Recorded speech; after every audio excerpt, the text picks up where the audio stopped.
Sorry? Yes, sir. Okay, let me just check it back with the. I don't know. Call real quick. It said it Call could real be quick. another. Just trying to get extension. Harlan? No, just, Do you know the number in there? just 76806, and we'll just make sure that we're getting it.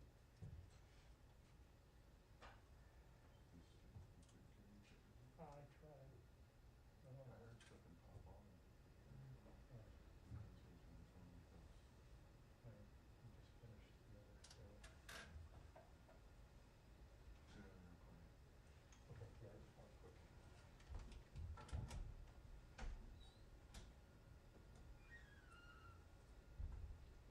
Secretary, just wanted to let you know, we're still expecting the secretary should be down shortly. I apologize for the delay. What's shortly? Hopefully in the next 10, 15 minutes. You're on.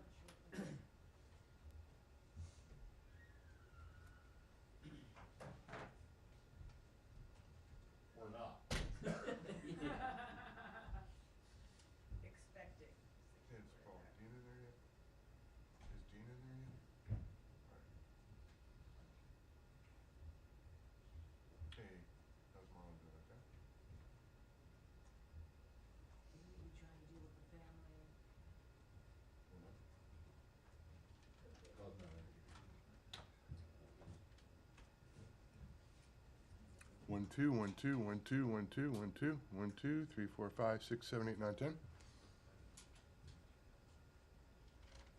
Yeah. Okay. Thanks, bye. Thank you. Do you know who was on the last time when the secretary was here? Can you do an audio? Yeah.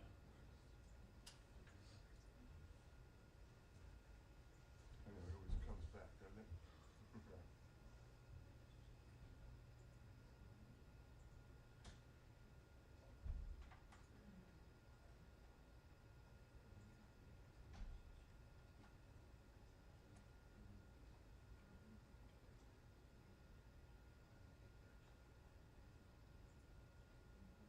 So who's the guy who's right here? Who's the guy who's Oh, I didn't see it. Huh? I didn't see it. The guy who did the sound check. No, the guy who said 10 to 15. Oh, I didn't see it. Matt, who's the guy with white beard? 10 to 15 minutes.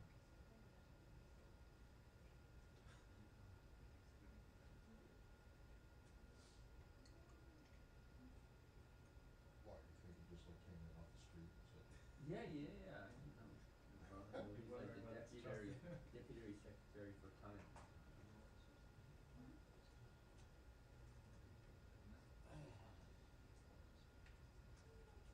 I don't even know who the guy who stands quietly behind that never moves in the mornings.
Good afternoon, everyone.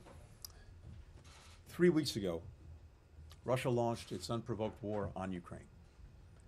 With every day that passes, the number of civilians, including children, killed and wounded, continues to climb. Russia continues to attack civilian sites, including this week alone, a hospital, 3 schools, a boarding school for visually impaired kids in the Luhansk region of Ukraine. Yesterday, Russian forces bombed a theater in Mariupol where hundreds of people had been taking shelter. The word children had been written in Russian in giant white letters on the pavement outside the building so that you could know from the air that there were children inside. Russian forces also opened fire on 10 civilians who were waiting in line for bread. These incidents join a long list of attacks on civilian, not military locations across Ukraine, including apartment buildings, public squares, and last week, a maternity hospital in Mariupol. I doubt that any of us who saw those images will ever forget them. We've seen Russia use similar tactics before, in Grozny, in Aleppo. They stepped up their bombardment with the goal of breaking the will of the people. Yesterday, President Biden said that, in his opinion, war crimes have been committed in Ukraine. Personally, I agree. Intentionally targeting civilians is a war crime. After all the destruction of the past 3 weeks, I find it difficult to conclude that the Russians are doing otherwise. The consequences of Moscow's war are being felt around the world in rising food costs, concerns about fuel supplies, more broadly in worries about how this war will affect the global economy and the fight against COVID-19. These are serious issues that the global community urgently needs to address. This war is making that much more difficult. In this way, Russia's actions are having an impact on every person on the planet, wherever they live. We also feel the impact right here in this room. There should be a seat reserved here today for Benjamin Hall from Fox News, who was injured badly when his vehicle came under attack near Kyiv. Many of us, myself included, have gotten to know Ben very well as part of the traveling press corps. He's an incredibly talented reporter, always asking tough questions. He's a lovely person as well. Our thoughts, my thoughts, are with him and his family, including his 3 little kids. 2 of Ben's Fox News colleagues, Pierre Zachevsky and Sasha Kushanova, were killed in the attack. And Brent Renaud, a reporter on assignment with Time magazine, was killed in a separate attack a day earlier. I know that everyone in this room, in particular, feels these losses deeply. Being a war correspondent is vital work. They make sure that the world knows what's really happening when armies move in and bombs start falling. It also takes incredible courage. They go into war zones when others, understandably, are heading out as fast as possible. So these are huge losses, of course, for families, for friends, but also for their colleagues, their profession, their readers and viewers who understand world events because of them. Our experts are in the process of documenting and evaluating potential war crimes being committed in Ukraine. Beth Van Schack, whom the Senate finally confirmed this week as our ambassador at large for global criminal justice, will be leading that effort within the State Department. We'll make sure that our findings help international efforts to investigate war crimes and hold those responsible accountable. I'd also mention that there are several other nominations before the Senate with a direct bearing on our ability to support Ukraine, including for Assistant Secretary of State for Population, Refugees, and Migration, Assistant Secretary of State for International Security and Nonproliferation, and our Coordinator for Sanctions Policy. So I urge the Senate to confirm these nominees quickly so that they can get to work as soon as possible. A few weeks ago, just days before Russia's invasion began, I went to the United Nations Security Council to lay out what we believed was about to happen. Again today, we have a strong sense of what Russia could do next. We believe that Moscow may be setting the stage to use a chemical weapon and then falsely blame Ukraine to justify escalating its attacks on the Ukrainian people. Manufacturing events and creating false narratives of genocide to justify greater use of military force is a tactic that Russia has used before, including in Georgia. We believe Russia will bring its mercenaries from private military groups and foreign countries to Ukraine. President Putin acknowledged as much over the weekend when he authorized the recruitment of additional forces from the Middle East and elsewhere. Another indication that his war effort is not going as he hoped it would. They're also likely to systematically kidnap local officials and replace them with puppets. Again, this has already begun. The mayor of Melitopol was grabbed off the street several days ago, released yesterday in a prisoner exchange. The mayor of another city in southern Ukraine was also kidnapped. He hasn't yet been let go. This is a terror tactic. Grab local officials, depose local governments, put proxies in their place. After devastating Ukrainian cities, Moscow may bring in officials from Russia to serve as local government officials and surge what they describe as economic support in an attempt to make the people dependent on Moscow for survival. Again, something that Russia did in Georgia. President Putin's invasion of Ukraine is not going to plan. The Ukrainian people haven't welcomed the Russian military.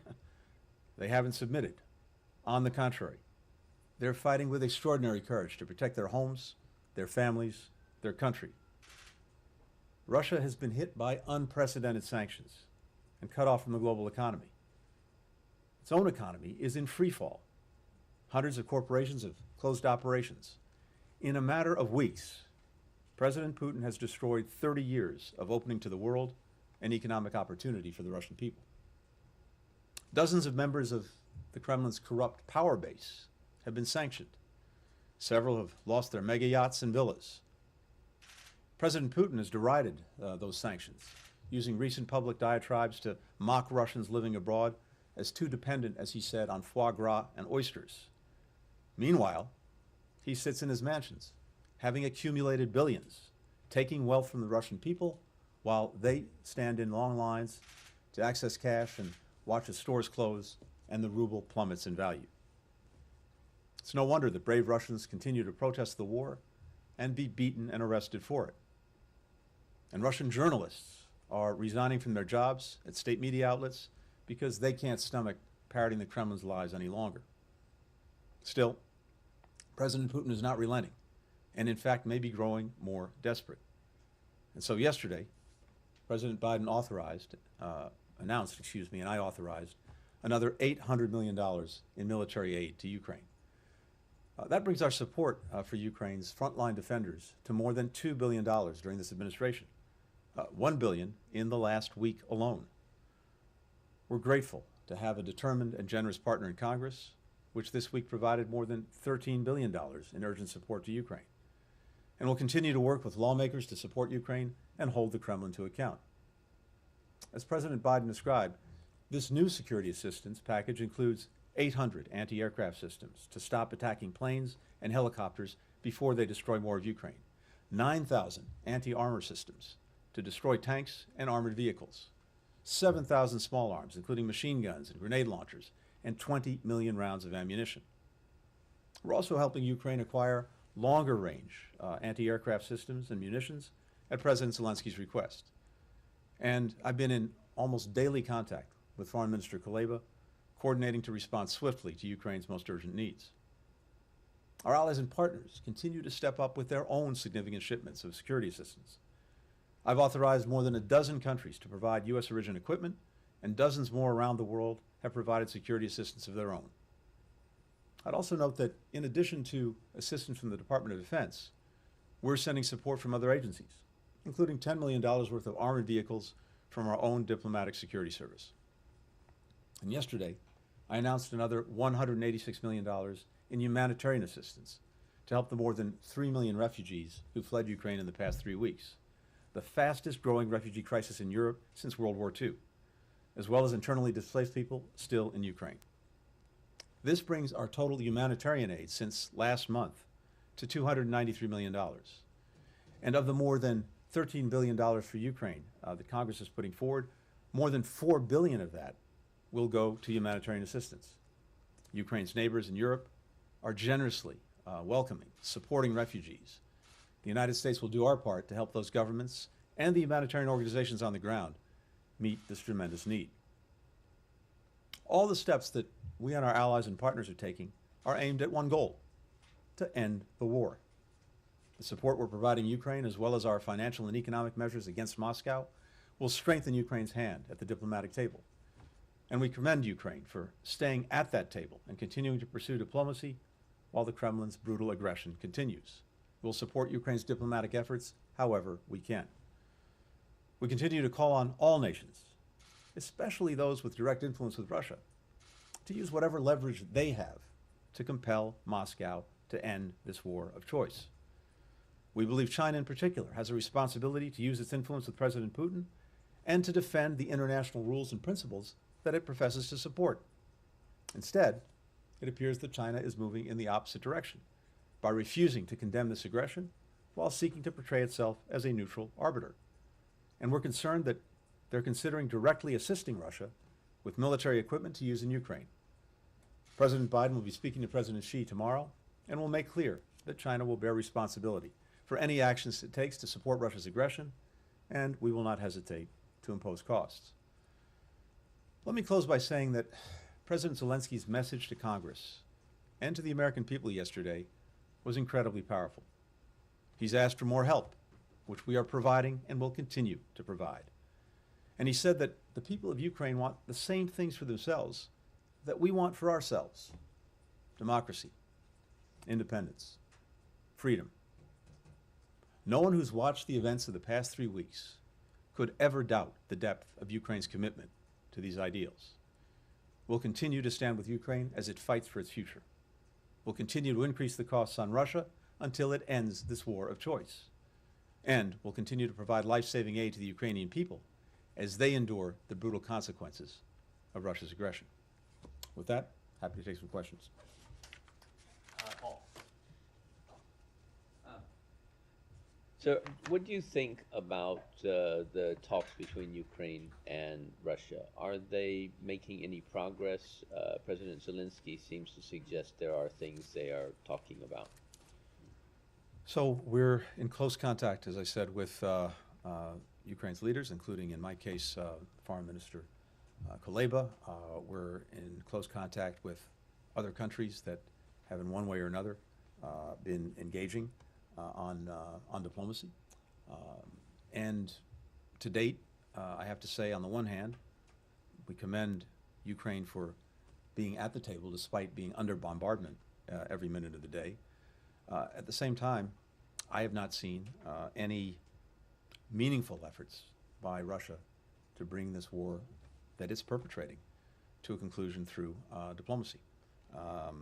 We support Ukraine's efforts to try to de-escalate through diplomacy, to reach a ceasefire, and of course the withdrawal of Russian forces.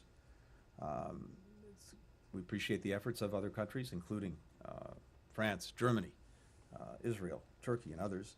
But again, from where I sit, diplomacy requires both sides engaging in good faith to de-escalate, and I don't see signs right now that Putin is prepared to stop. On the contrary, if you listen to, just for example, his most recent remarks yesterday, that suggests that he is moving in the opposite direction. But never mind the words, what we're really focused on is actions. And the actions that we're seeing Russia take every single day, virtually every minute of every day, are in total contrast to any serious diplomatic effort to end the war. So we're looking to see Russia take meaningful actions to de-escalate, to stop the violence that is perpetrating on Ukraine, and to engage in good faith talks. We will support any effort that Ukraine makes to do that. We're certainly doing everything we can to back them, but also to make sure that they have the strongest possible hand if there are any real negotiations and if diplomacy does advance. Hence the support that we're giving to Ukraine as well as the pressure that we continue to put and even increase on Russia. Kylie? Thank you, Secretary. There is, this department is confirming that an American has died in Ukraine today. So I'm wondering if you can share any more with us about the circumstances, about who that person is, and if there will be specific consequences for Russia because an American died. And then second, earlier this week you said on CNN that one way or another Ukraine will be there and at some point Putin won't.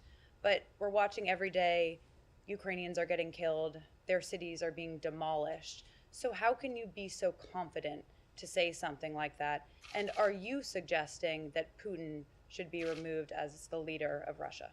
Thank you. Kylie, first with regard to the American citizen, I can confirm that an American citizen was killed. I don't have any more details for you than that, but I can confirm that. Second,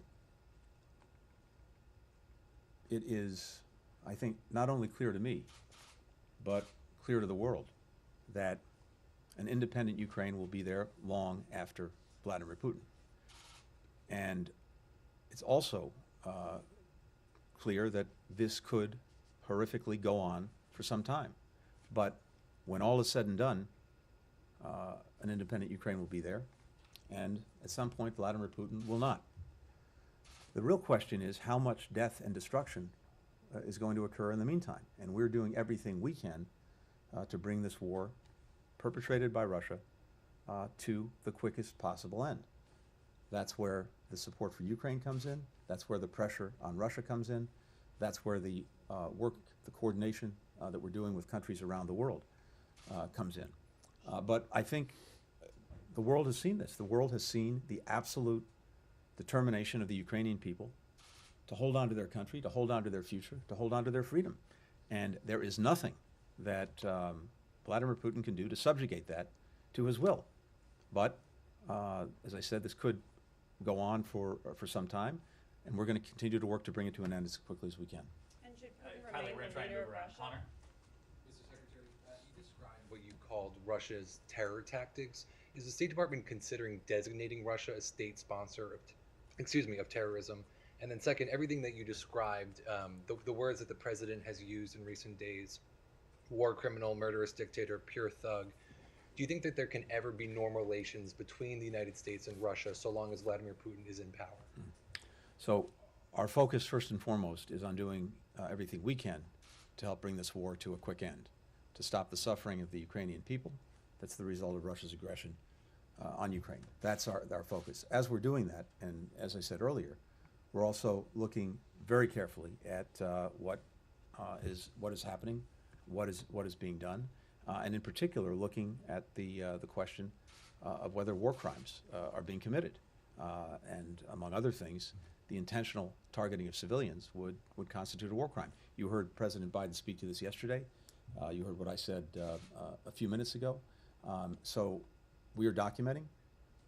We welcome the efforts of various groups, institutions, organizations that focus on this to bring all of the evidence together, to continue to document things, and then for there to be accountability one way or the other. In terms of other designations based on actions that Russia is taking, we are and we will look at everything. Yulia Yarmolenko? On the second question, I'm sorry. I'm sorry, but remind me. Just as long as Putin is in power, can there be normal relations between Russia and the United States? Again, our focus is on ending this war. I don't want to speculate about the future, but there's going to have to be, one way or another, accountability for this war of aggression. Yulia Yarmolenko, VOA Ukrainian. So, on possible negotiations between Ukraine and Russia, if Russia agrees to stop attacks and withdraw its forces from Ukraine, are there any security formats that will guarantee that Russia would not renew its aggression against Ukraine? If it's not membership in NATO for Ukraine, then what? And another question, President Biden said that U.S. will accept Ukrainian refugees with open arms.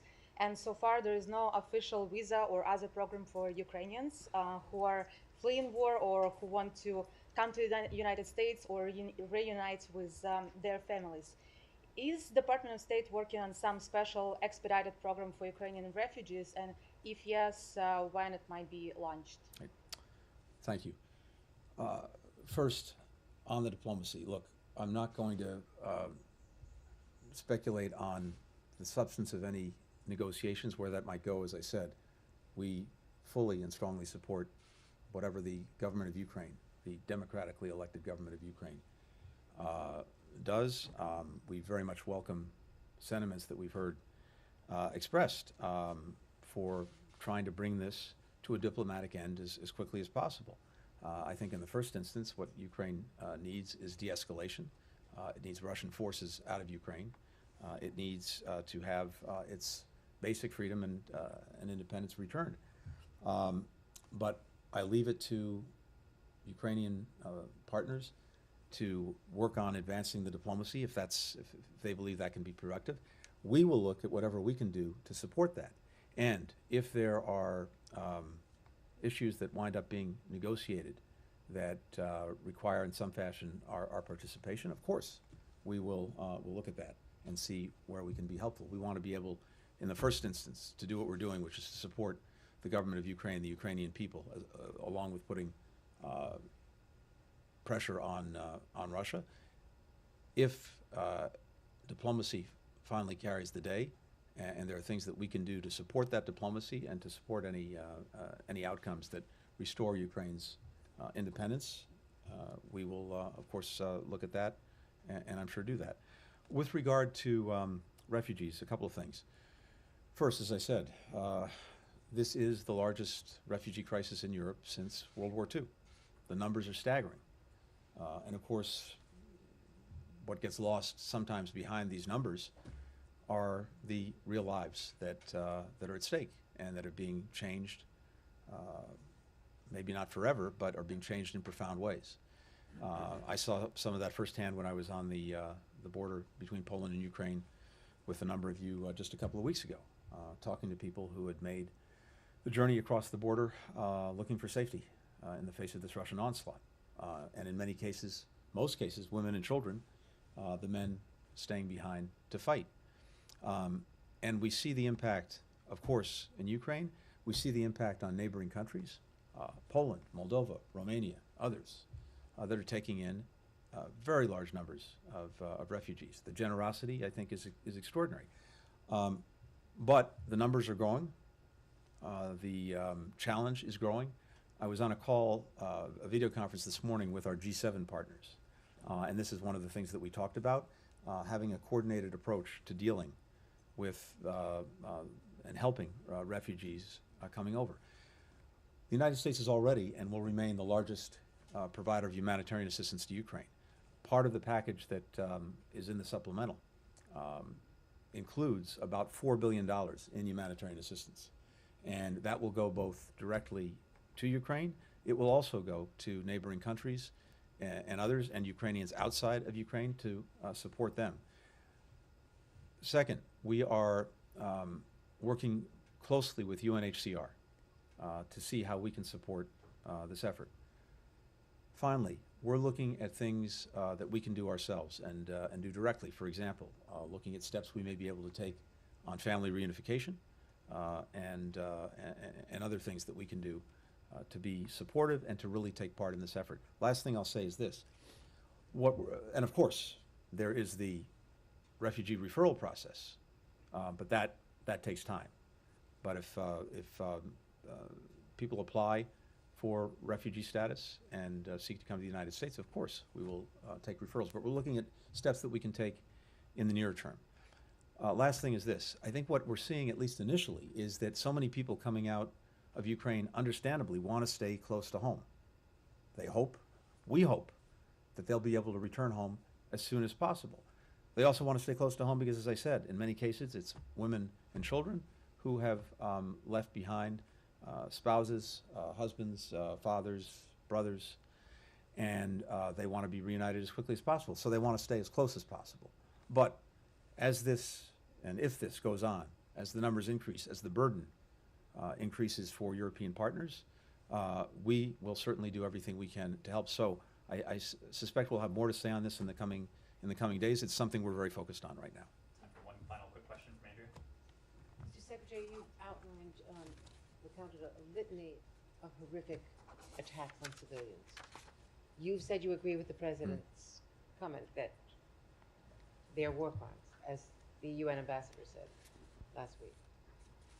I know there has to be an investigation, but where will the accountability be? What should happen to Vladimir Putin if he is found guilty, since he is the state? What should happen to this leader? Tell the world. So, Andrea, a few things.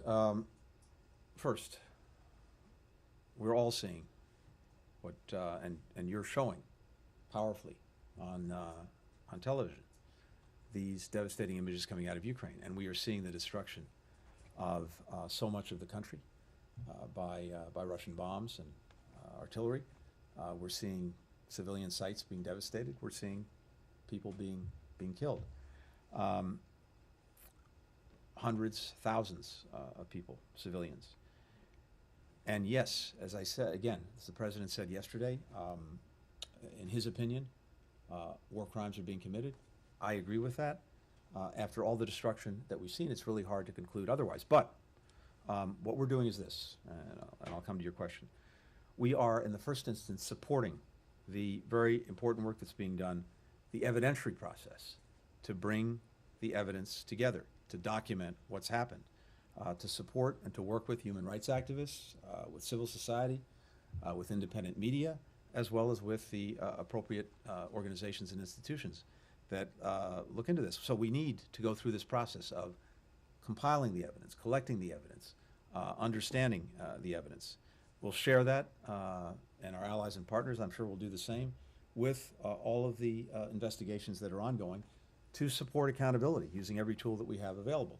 I'm not going to get ahead of, first of all, what the outcome will be or what the consequences will be, but I can say with conviction that there will be accountability for any war crimes that are determined to have occurred. How can you say that after Aleppo and Grozny? He does it repeatedly. He's a repeat offender You know, as a war criminal. Andrea, when we said before Russia's aggression that there would be massive consequences for that aggression, including unprecedented sanctions on Russia, I know some people had their doubts. I think we've demonstrated that we've been good to our word. When we said that there would be sustained, powerful support for Ukraine and its efforts to defend itself, we've demonstrated that we're good to our word. So when I tell you that there will be accountability and consequences for any war crimes that have been committed, I hope you'll take me at my word, but actions always speak louder than words. Thank you very much. Thank you. Thanks.